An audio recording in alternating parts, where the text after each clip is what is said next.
បាទសួស្តីបងប្អូនអរគ្នាចឹងយើងបន្តវគ្គពេលយើងឡុកចូលក្នុងមជ្ឈមណ្ឌលអាជីវកម្មរបស់យើងនៅផ្នែក Autoship អត្ថប្រយោជន៍នៃ Autoship គឺយើងទិញ6ខែយើងបានខែទី7 free ចឹងណាបាទហ្នឹងជាចំណុចសំខាន់យើងចំណេញ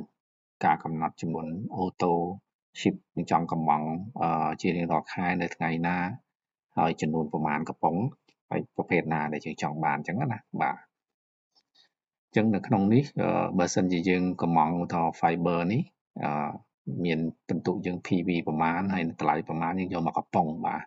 ហើយបន្ទាប់មក Alpha Lipid Lifeline ទឹកដោះដំបូងរបស់យើងយកមកកំប៉ុងហើយយើងចុចបើយើងចង់បានបន្តទៀតយើង add more ទៅតែបើយើងអត់ចង់បានថែមតំណែងណាផ្សេងទៀតទេយើងចុច continue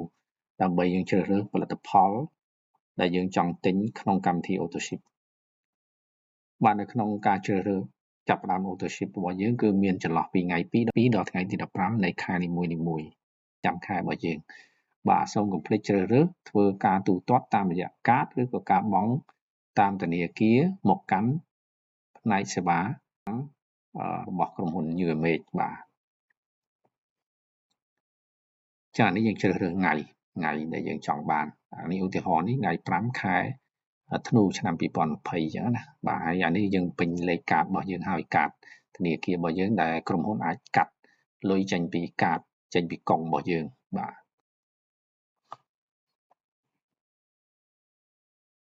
នៅចំណុចបន្ទាប់គឺធនធានដែលយើងអាចទទួលបានពីគេអាទំព័ររបស់យើងបាទគេអាទំព័ររបស់យើងធនធាននៅក្នុងក្រុមហ៊ុនមានទម្រង់មានឧបករណ៍អាជីវកម្មខិត្តប័ណ្ណ presentation ឧបករណ៍ផ្សព្វផ្សាយផ្សេងៗការរស់នៅ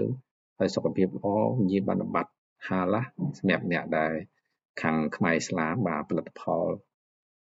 InFocus វីដេអូនិងប្រព័ន្ធផ្សព្វផ្សាយសង្គមផ្សេងៗពេលដែលបងប្អូនចូលទៅកាន់ធនធានហ្នឹងយើងអាច copy យករូបភាពយក poster យកវីដេអូឬក៏អ្វីព័ត៌មានសំខាន់មួយចំនួនដែលយើងអាចយកទៅផ្សព្វផ្សាយផុសបន្តក្នុង page របស់យើងក្នុង YouTube TikTok របស់យើងបាទនេះជាចំណុចសំខាន់ដើម្បីឲ្យអាជីវកម្មរបស់យើងមានប្រសិទ្ធភាពយើងផុសអីមានប្រសិទ្ធភាពយើងលក់កាន់តែមានប្រសិទ្ធភាពបាទចំណុចបន្ទាប់នៅក្នុងនេះគឺយើងដល់មកកន្លែងពេលយើងคลิกទៅលើហាងបាទចូលទៅពេលយើងចូលទៅក្នុងហាងយើងមានឃើញផលិតផលជាច្រើនអញ្ចឹងយើងអាចជ្រើសរើសថាផលិតផលណាដែលយើងចង់កំងបាទយើងคลิกទៅយកចំនួនប្រមាណបាទបន្ទាប់មកយើងរបៀបយើងធ្វើការបញ្ជាទិញហ្នឹងជាមួយនឹងផ្នែកសេវាកម្មរបស់ក្រុមហ៊ុនយើងបាទអញ្ចឹងយើងវេកលុយទៅកាន់ QR code របស់កុងធនាគារ UMH International ហើយយើងប្រាប់គាត់ថាយើង account យើងឈ្មោះអីយើងវេលុយប្រមាណហើយនេះជាឯកសារយោងព័ត៌មានយោងលេខ ID យោងបាទអញ្ចឹងពេលដែលយើងវេលុយហើយយើងផ្ញើទៅការទូទាត់របស់យើងនឹងបានជោគជ័យយើងត្រូវផ្ញើព័ត៌មានដែលយើង